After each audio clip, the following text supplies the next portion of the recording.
എല്ലാവർക്കും നമസ്കാരം. 2020 national education പോളിസിയുടെ ഭാഗമായി കേരളത്തിലെ മുഴുവൻ കോളേജുകളിലും വിപ്ലവകരമായ ഒരു മാറ്റം സംഭവിക്കുകയാണ്. എന്താണ് ആ മാറ്റമെന്നല്ലേ? 3 വർഷത്തെ ഡിഗ്രി പ്രോഗ്രാമുകൾ ഇനി മുതൽ 4 വർഷത്തെ ഡിഗ്രി പ്രോഗ്രാമുകളായി മാറുകയാണ്. ഈ കാലികമായ മാറ്റത്തെ കണ്ണൂർ ജില്ലയിലെ പ്രസിദ്ധമായ കോളേജുകളിൽ ഒന്നായ വിൻസേഷ്യൻ ഫാദേഴ്സിനാൽ നയിക്കപ്പെടുന്ന ഇടത്തൊട്ടിയിലുള്ള ഡീപോൾ ആർട്സ് ആൻഡ് സയൻസ് കോളേജും ഹൃദ്യമായി സ്വാഗതം ചെയ്യുന്നു. ഞാൻ doctor Abraham George, DePaul arts and science കോളേജിലെ കൊമേഴ്സ് ഡിപ്പാർട്ട്മെൻറ്റ് മേധാവിയാണ്. എന്താണ് FIUGP, 4 year undergraduate program? അതായത് 3 വർഷമുണ്ടായിരുന്ന അണ്ടർ ഗ്രാജുവേറ്റ് പ്രോഗ്രാമുകൾ 4 വർഷത്തിലേക്ക് മാറുന്നു. ഇതുവരെ നമ്മുടെ വിദ്യാർത്ഥികൾ പഠിച്ചിരുന്നത് നിങ്ങൾക്കറിയാം, ഒരു മെയിൻ കോഴ്സും 2 കോംപ്ലിമെൻ്ററി കോഴ്സുകളുമായിരുന്നു. അതിൻ്റെ കൂടെ ഇംഗ്ലീഷും സെക്കൻഡ് ലാംഗ്വേജും കുട്ടികൾ പഠിച്ചിരുന്നു. ഇനി മുതൽ 4 വർഷ ഡിഗ്രി പ്രോഗ്രാമുകളായി മാറുമ്പോൾ എന്തൊക്കെ മാറ്റങ്ങളാണ് പഠനത്തിൽ കുട്ടികൾക്ക് വരിക? നമുക്കാദ്യമായി അവർ പഠിക്കേണ്ട കോഴ്സുകൾ എന്തൊക്കെ? കോഴ്സുകളെന്ന് പറഞ്ഞാൽ പേപ്പറുകൾ എന്നാണ് അർത്ഥം കേട്ടോ. അവ എന്തൊക്കെയെന്ന് നമുക്കൊന്ന് പരിശോധിക്കാം. മുഴുവൻ വിദ്യാർത്ഥികളും പഠിക്കേണ്ട കോഴ്സുകളാണ് ജനറൽ ഫൗണ്ടേഷൻ കോഴ്സുകൾ. ഒരു വിദ്യാർത്ഥി അവൻ്റെ ഡിഗ്രി പഠനത്തിൽ നിർബന്ധമായും 13 ജനറൽ ഫൗണ്ടേഷൻ കോഴ്സുകൾ പഠിക്കേണ്ടതായിട്ടുണ്ട്. ജനറൽ ഫൗണ്ടേഷൻ കോഴ്സുകൾക്ക് പുറമേ ഡിസിപ്ലിൻ സ്പെസിഫിക് കോഴ്സുകളെന്ന കോഴ്സുകളും ആ വിദ്യാർത്ഥി സ്വായത്തമാക്കണം. ഡിസിപ്ലിൻ സ്പെസിഫിക് കോഴ്സുകളെ വീണ്ടും നമ്മൾ 2ആയി തിരിക്കുന്നു. ഡിസിപ്ലിൻ സ്പെസിഫിക് കോർ കോഴ്സുകളെന്നും ഡിസിപ്ലിൻ സ്പെസിഫിക് ഇലക്റ്റീവ് കോഴ്സുകളെന്നും. ഇവയെ വീണ്ടും നമ്മൾ ബ്രോഡായിട്ട് 2ആയിട്ട് തിരിക്കും. മേജർ പേപ്പറുകളെന്നും മൈനർ പേപ്പറുകളെന്നും. നമുക്കിനി അല്പം പുറകോട്ട് പോകാം. എന്താണ് ജനറൽ ഫൗണ്ടേഷൻ കോഴ്സുകൾ എന്ന് പറഞ്ഞാൽ? 4 തരം ജനറൽ ഫൗണ്ടേഷൻ കോഴ്സുകളാണ് യൂണിവേഴ്സിറ്റി ഡിസൈൻ ചെയ്തിരിക്കുന്നത്. 1 എബിലിറ്റി എൻഹാൻസ്മെൻറ്റ് കോഴ്സുകൾ, 2 സ്കിൽ എൻഹാൻസ്മെൻറ്റ് കോഴ്സുകൾ, 3 വാല്യൂ ആഡഡ് കോഴ്സുകൾ, 4 മൾട്ടി ഡിസിപ്ലിനറി കോഴ്സുകൾ. നമുക്കിവ ഓരോന്നിനെക്കുറിച്ചും വളരെ മിനിമത്തിലൊന്ന് ചിന്തിക്കാം. ആദ്യത്തേത് എബിലിറ്റി എൻഹാൻസ്മെൻറ്റ് കോഴ്സുകളാണ്. ഒരു വിദ്യാർത്ഥി ഡിഗ്രി കഴിഞ്ഞാൽ അവന് പലതരത്തിലുള്ള കഴിവുകളോടുകൂടി വേണം പുറത്തിറങ്ങാൻ. ഒരു മീറ്റിങ്ങിൽ പ്രസംഗിക്കാനാണെങ്കിലും ഒരു പേപ്പർ പ്രസൻറ്റ് ചെയ്യാനാണെങ്കിലും ഒക്കെ അവന് ലാംഗ്വേജ് കപ്പാസിറ്റി വേണം, പ്രസൻറ്റേഷൻ സ്കില്ല് വേണം. ഈ വക സ്കില്ലുകൾ അല്ലെങ്കിൽ ഈ വക കഴിവുകൾ നൽകുന്ന കോഴ്സിനെയാണ് എബിലിറ്റി എൻഹാൻസ്മെൻറ്റ് കോഴ്സുകൾ എന്ന് പറയുക. ഇത് പ്രൊവൈഡ് ചെയ്യുന്നത് ലാംഗ്വേജ് ഡിപ്പാർട്ട്മെൻറ്റുകളാണ്. രണ്ടാമത് നമുക്ക് നോക്കാം, അത് വേറൊന്നുമല്ല, സ്കിൽ എൻഹാൻസ്മെൻറ്റ് കോഴ്സുകളാണ്. ഒരു കോഴ്സ് പഠിച്ചു കഴിയുമ്പോൾ ആ മേഖലയിൽ ഒരു വിദ്യാർത്ഥിയെ ജോലിക്ക് പ്രവേശിക്കുമ്പോൾ ജോലി ചെയ്യാൻ പ്രാപ്തനാക്കുന്ന തരത്തിലുള്ള സ്കില്ലുകൾ ഡെവലപ്പ് ചെയ്യേണ്ടതായിട്ടുണ്ട്. ഉദാഹരണമായിട്ട് പറയുകയാണെങ്കിൽ, BCom പാസ്സായ ഒരു കുട്ടി, അവന് ഡിജിറ്റൽ മാർക്കറ്റിങ്ങിൽ അല്ലെങ്കിൽ ഡിജിറ്റൽ മാർക്കറ്റിംഗ് എന്താണ് എന്ന് ആ കുട്ടിക്ക് അറിയണം. ആ മേഖലയിൽ അവന് തൊഴിൽ ലഭിക്കണമെങ്കിൽ അത്തരത്തിലുള്ള സ്കില്ല് വേണം. അതേപോലെ തന്നെ നമുക്കറിയാം, ഫിസിക്സ് പഠിക്കുന്ന കുട്ടിയാണെങ്കിൽ ഇലക്ട്രോണിക്സിനെ കുറിച്ചുള്ളൊരു സ്കില്ല് വേണം. ഇങ്ങനെ അവർ പഠിക്കുന്ന മേഖലയിൽ തൊഴിൽ ലഭിക്കത്തക്ക രീതിയിലുള്ള സ്കില്ലുകൾ വാർത്തെടുക്കുന്ന കോഴ്സുകളെയാണ് സ്കിൽ എൻഹാൻസ്മെൻറ്റ് കോഴ്സുകളെന്ന് പറയുക. അടുത്തത് മൂന്നാമത്തത് വാല്യൂ ആഡഡ് കോഴ്സാണ്. അതായത് ഡിഗ്രി പാസ്സായാൽ മാത്രം മതിയോ? പോരല്ലോ, ചില മൂല്യബോധത്തോടു കൂടി വേണ്ടേ ഡിഗ്രി പാസ്സാകാൻ? അതിനുവേണ്ടി യൂണിവേഴ്സിറ്റി ഡിസൈൻ ചെയ്തിരിക്കുന്ന കോഴ്സുകളുണ്ട്. അതിനകത്ത് എന്തൊക്കെയാണ് കുട്ടികൾ പഠിക്കുക? എൻവയൺമെൻറ്റൽ സ്റ്റഡീസ് വരും, അതേപോലെ തന്നെ ഇന്ത്യൻ ഭരണഘടനയെക്കുറിച്ചുള്ള പഠനം വരും, അതേപോലെ തന്നെ ജെൻഡർ ഇക്വിറ്റിയെക്കുറിച്ചുള്ള പഠനം വരും, സ്പോർട്സ് വരും, കല വരും, NSS, NCC, ഇങ്ങനത്തെ എല്ലാം കൂടെ ചേരുന്നതാണ് എന്താണ് വാല്യൂ ആഡഡ് കോഴ്സസ് എന്ന് നമ്മൾ വിശേഷിപ്പിക്കുക. അടുത്തത് മൾട്ടി ഡിസിപ്ലിനറി കോഴ്സുകളാണ്. മൾട്ടി ഡിസിപ്ലിനറി എന്ന് പറഞ്ഞാൽ ഒരു മേഖലയിൽ കോറായിട്ടൊരു വിദ്യാർത്ഥി പഠിക്കുമ്പോൾ, കോർ ഏരിയയായി പഠിക്കുമ്പോൾ മറ്റ് വിഷയങ്ങളെക്കുറിച്ചും അറിയണം എന്നാഗ്രഹം സാധാരണയല്ലേ? ഉദാഹരണമായിട്ട് പറഞ്ഞാൽ BCom പഠിക്കുന്ന കുട്ടിക്ക് തോന്നുകയാണ് BSc കമ്പ്യൂട്ടർ സയൻസിനെ കുറിച്ചും ഒന്നറിയണം, അല്ലെങ്കിൽ BA ലിറ്ററേച്ചറിനെ കുറിച്ചും അറിയണം. അങ്ങനെയുള്ള ആഗ്രഹം അത് പൂർത്തീകരിക്കാനാണ് മൾട്ടി ഡിസിപ്ലിനറി കോഴ്സുകളെ ഡിസൈൻ ചെയ്തിരിക്കുന്നത്. ഇങ്ങനെ 4 തരത്തിലുള്ള ജനറൽ ഫൗണ്ടേഷൻ കോഴ്സുകളാണ് വിദ്യാർത്ഥികൾ പഠിക്കേണ്ടത്. ഞാൻ സൂചിപ്പിച്ചു, അതിൽ 13 കോഴ്സുകളാണ് ഒരു വിദ്യാർത്ഥി പഠിക്കേണ്ടത്. ഇനി ഇത് ആരാണിത് ഓഫർ ചെയ്യുന്നത്? ഒരു കോളേജിൽ വ്യത്യസ്ത ഡിപ്പാർട്ട്മെൻറ്റുകൾ ഉണ്ടാകും. അപ്പോൾ എല്ലാ ഡിപ്പാർട്ട്മെൻറ്റുകളും അവരവരുടേതായ ജനറൽ ഫൗണ്ടേഷൻ കോഴ്സുകൾ കുട്ടികൾക്ക് പ്രദാനം ചെയ്യുന്നതാണ്. അടുത്തതായി നമുക്ക് ചിന്തിക്കേണ്ടത് ഡിസിപ്ലിൻ സ്പെസിഫിക് കോഴ്സുകളെക്കുറിച്ചാണ്. എന്താണ് ഈ ഡിസിപ്ലിൻ സ്പെസിഫിക് കോഴ്സുകളെന്ന് പറഞ്ഞാൽ? ഓരോ ഡിസിപ്ലിനുമായി ചേർന്ന് നിൽക്കുന്ന പേപ്പറുകളുണ്ട്. ഉദാഹരണമായിട്ട് പറയുകയാണെങ്കിൽ ബികോമുമായി ചേർന്ന് നിൽക്കുന്നതാണ് അക്കൗണ്ടൻസി. BSc ഫിസിക്സുമായി വളരെ ചേർന്ന് നിൽക്കുന്നതാണ് ഇലക്ട്രോണിക്സ് പേപ്പർ. BA ഇംഗ്ലീഷുമായി വളരെ ചേർന്ന് നിൽക്കുന്നതാണ് ക്രിറ്റിസിസം പേപ്പർ. ഇങ്ങനെ ഓരോ ഡിസിപ്ലിനുമായി അല്ലെങ്കിൽ ഓരോ പ്രോഗ്രാമുമായി ചേർന്ന് നിൽക്കുന്ന പേപ്പറുകൾ അല്ലെങ്കിൽ കോഴ്സുകളെയാണ് ഡിസിപ്ലിൻ സ്പെസിഫിക് കോഴ്സുകളെന്ന് വിളിക്കുക. വിദ്യാർത്ഥികൾ ജനറൽ ഫൗണ്ടേഷൻ കോഴ്സിന് പുറമേ തീർച്ചയായും ഇത്തരത്തിലുള്ള ഡിസിപ്ലിൻ സ്പെസിഫിക് കോഴ്സുകളും പഠിക്കേണ്ടതായിട്ടുണ്ട്. അതിന് പുറമേ കുട്ടികൾ 2 ക്രെഡിറ്റിൻ്റെ ഇൻറ്റേൺഷിപ്പും ചെയ്യണം. 4-ാം വർഷത്തിലേക്ക് അവർ കടന്നു പോവുകയാണെങ്കിൽ തീർച്ചയായും അവിടെ അവർക്കൊരു പ്രൊജക്റ്റ് വർക്കും വരുന്നതാണ്. അടുത്തതായി നമുക്ക് ചിന്തിക്കേണ്ട ഒരു കാര്യം, ഇപ്പോൾ എല്ലാ വീടുകളിലും വലിയൊരു ചർച്ച നടക്കുകയാണ്. കാരണം കുട്ടികളെല്ലാം +2 പാസ്സായി, അവർക്ക് ഇനി ഡിഗ്രിക്ക് ചേരണം. ഇന്ന് വിദ്യാർത്ഥി ആലോചിക്കുകയാണ്, എനിക്ക് BCom മതി. ആ കുട്ടിയുടെ ചിന്ത നാളത്തേക്ക് മാറുകയാണ്, BA ലിറ്ററേച്ചർ മതി. മറ്റന്നാളത്തേക്ക് ആ കുട്ടി ചിലപ്പം വിചാരിക്കും, എനിക്ക് BSc കമ്പ്യൂട്ടർ സയൻസ് മതി. ഇങ്ങനെ വിദ്യാർത്ഥികളുടെ മനസ്സിൽ വ്യത്യസ്തമായ ചിന്തകൾ അവരെ അലട്ടിക്കൊണ്ടിരിക്കുകയാണ്. ഞാൻ പറയുന്ന ഇനി മുതൽ ഈ വിദ്യാർത്ഥികളും അവരുടെ രക്ഷിതാക്കളും ഒരു തരത്തിലുള്ള ആശങ്കയും നിങ്ങൾക്ക് വേണ്ട. വിദ്യാർത്ഥികൾക്ക് ഇനി മുതൽ ഈ 3 തരം കോഴ്സുകളും പഠിക്കാവുന്നതാണ്. അതെങ്ങനെയാണ്? അല്ലെങ്കിൽ 3 തരം പ്രോഗ്രാമുകളും ചെയ്യാവുന്നതാണ്. അതെങ്ങനെയാണെന്നല്ലേ? കുട്ടി ഫസ്റ്റ് ഇയർ അഡ്മിഷൻ എടുക്കുമ്പോൾ ഫസ്റ്റ് സെമസ്റ്ററിൽ തന്നെ 3 ഫൗണ്ടേഷൻ കോഴ്സുകൾ നിർബന്ധമായും പഠിക്കണം. അതിന് പുറമെ ഡിസിപ്ലിൻ സ്പെസിഫിക് കോഴ്സുകൾ തിരഞ്ഞെടുക്കണം. അത് 3 എണ്ണമാണ് തിരഞ്ഞെടുക്കേണ്ടത്. അതിൽ വിദ്യാർത്ഥിക്ക് ഒരു കാര്യം ചെയ്യാം, ഒന്ന് കൊമേഴ്സ് ഏരിയയിൽ നിന്നെടുക്കാം, ഒന്ന് BA ഇംഗ്ലീഷിൽ നിന്നെടുക്കാം, മൂന്നാമത്തേത് BCAയിൽ നിന്നും എടുക്കാം. എന്നിട്ട് വിദ്യാർത്ഥി ചെയ്യേണ്ട ഒരു കാര്യം, അതിൽ ഒന്നിനെ മേജർ എന്നും മറ്റ് 2 പേപ്പറുകളെ മൈനർ എന്നും നിലനിർത്തി 1 വർഷത്തെ പഠനം പൂർത്തീകരിക്കണം. 2-ാം വർഷം ആരംഭം ആകുമ്പോഴത്തേക്കും കുട്ടിക്ക് തോന്നുകയാണ്, 1-ാം വർഷത്തിൽ മേജറായി എടുത്ത പേപ്പറായ അക്കൗണ്ടൻസി, അതായത് കൊമേഴ്സിലെ മേജറായ അക്കൗണ്ടൻസിയെ 2-ാം വർഷം മൈനറാക്കി കളയാം. കാരണം കൊമേഴ്സ് പഠനം കുട്ടിക്ക് ബുദ്ധിമുട്ടായി തോന്നുകയാണ്. അങ്ങനെയാണെങ്കിൽ കുട്ടിക്ക് 2-ാം വർഷം എന്ത് ചെയ്യാം?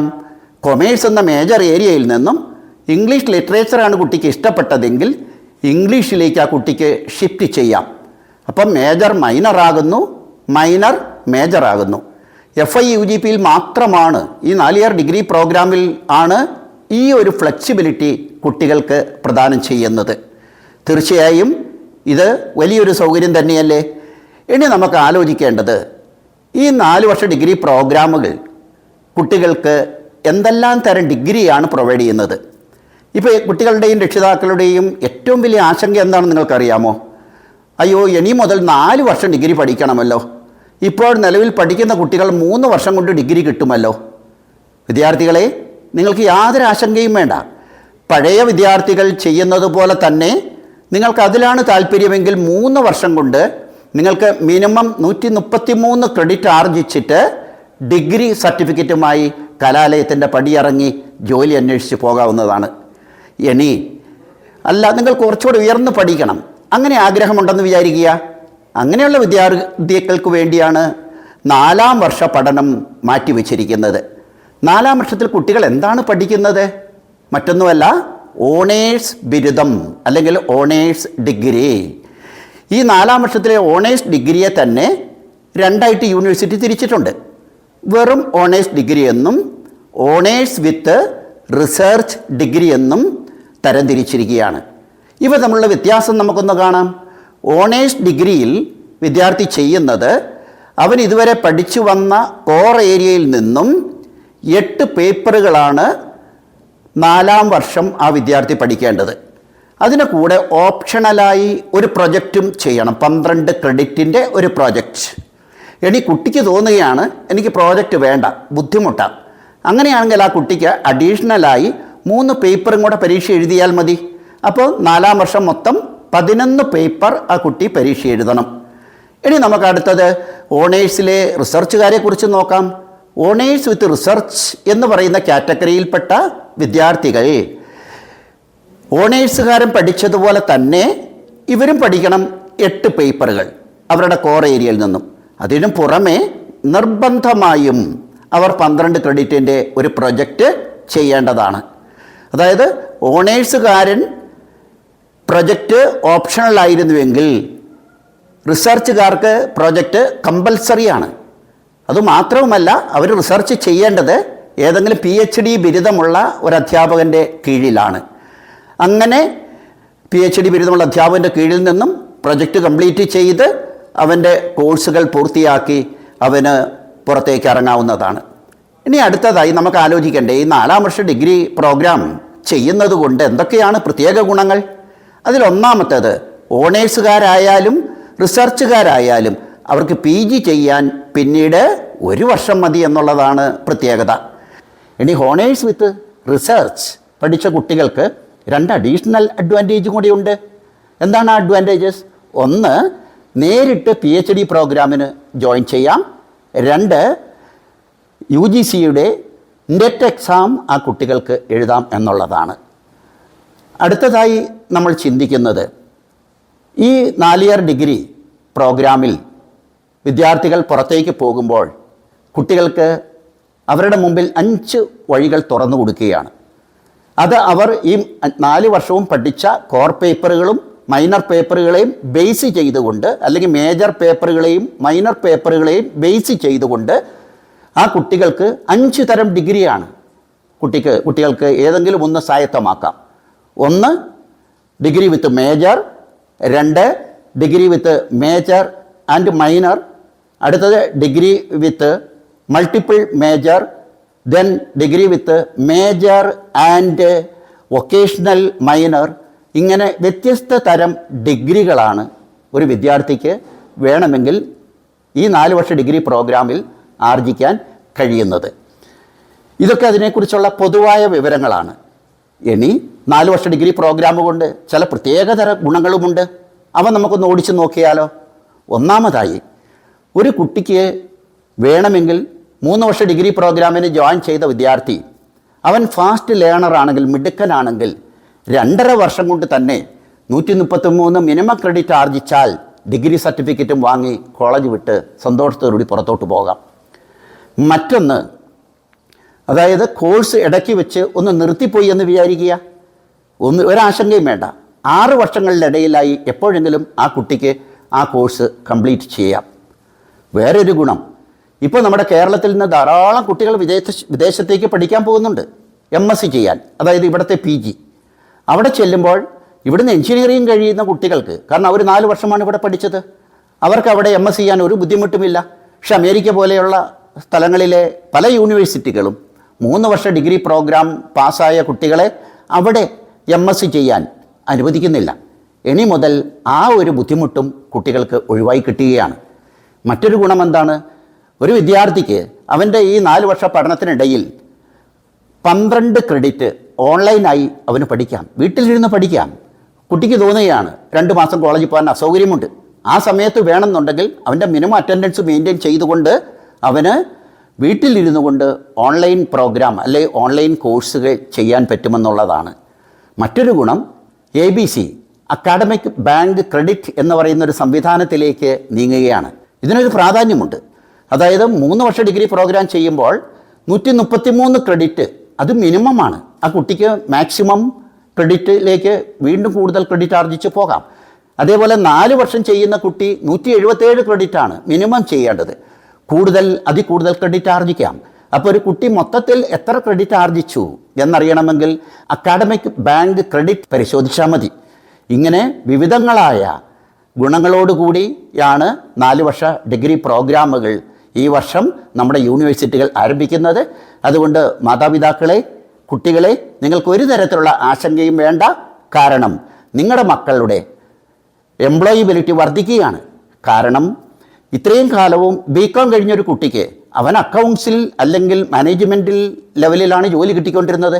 ഇനിയോ ബികോം പഠിക്കുന്ന കുട്ടി അവൻ്റെ മൈനറായിട്ട് BCA പേപ്പർ പഠിച്ചെങ്കിൽ അവൻ ഒരേ സമയത്ത് ബികോംകാരന് ലഭിക്കുന്ന ജോലിയും കിട്ടും, BCAക്കാരന് കിട്ടുന്ന ജോലിയും കിട്ടും എന്നുള്ളതാണ്. ഇങ്ങനെയുള്ള ജോബ് ഓപ്പർച്യൂണിറ്റീസ് വർദ്ധിപ്പിക്കുന്ന തരത്തിലുള്ള കോഴ്സുകളാണ് 4-year ഡിഗ്രി പ്രോഗ്രാമിലൂടെ ഡിസൈൻ ചെയ്തിരിക്കുന്നത്. ഏതൊരു മാറ്റം വരുമ്പോഴും നമുക്കറിയാം നമുക്ക് പല അസ്വസ്ഥതകളും ഉണ്ടാകും, അത് സ്വാഭാവികം. പക്ഷേ ഇവയായിട്ട് നമ്മൾ പൊരുത്തപ്പെട്ട് കഴിയുമ്പോൾ ഇതാണ് നല്ലത് എന്ന് നമുക്ക് തീർച്ചയായും തോന്നും. ഞാൻ എൻ്റെ ഈ ഒരു ചെറിയ വിവരണം ഇവിടെ നിർത്തുകയാണ്. ഇടത്തൊട്ടിയിലുള്ള ഡീപോൾ ആർട്സ് സയൻസ് കോളേജും ഈ 4 വർഷ ഡിഗ്രി പ്രോഗ്രാമുകൾക്ക് വേണ്ടി ഒരുങ്ങിക്കഴിഞ്ഞു.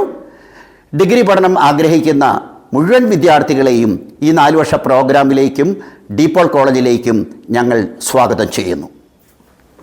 De Paul arts and science college കോഴ്സുകൾ: BA English with journalism, BA economics, BCA, BCom computer application, BSW, BSc computer science, BCom finance.